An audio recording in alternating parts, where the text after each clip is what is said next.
How the gopis served Krishna. Gopis didn't care for anybody else. The mother gopis didn't care for their children. Wife gopis didn't care for their husbands. They didn't care for their husbands, they didn't care for their children, they didn't care for their father, mother, anyone. All they wanted is Krishna. When Krishna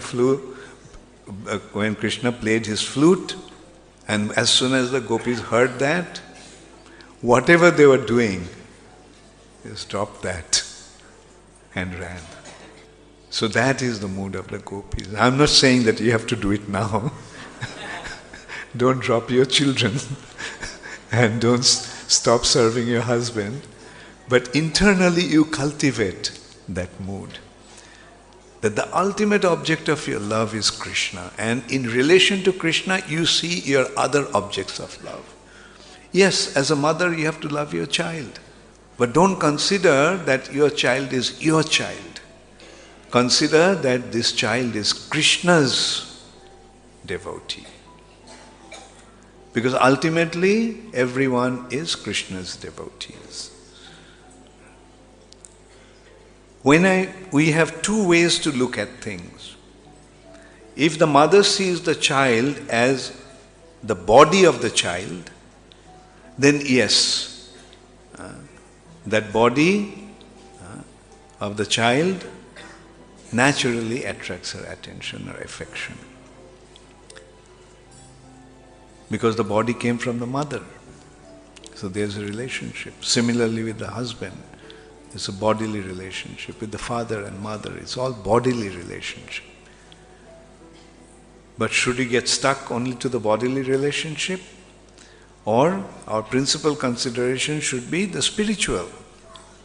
And spiritual relationship means with Krishna. And through Krishna you see. The mother sees the child. It's not my child. He got the body through me, but the spirit soul that he is Krishna's part and parcel. Krishna's devotee. The husband sees the wife. She is not my wife. She is Krishna's part and parcel. My father and mother, Krishna's part and parcel. So in this way, Krishna consciousness means to see everything in the light of Krishna, in relation to Krishna. And that is devotional service. We don't give up the relationships or we don't give up our occupation, but we see everything in relation to Krishna. Like a devotee sees a beautiful flower, he thinks, okay, I'll offer it to Krishna.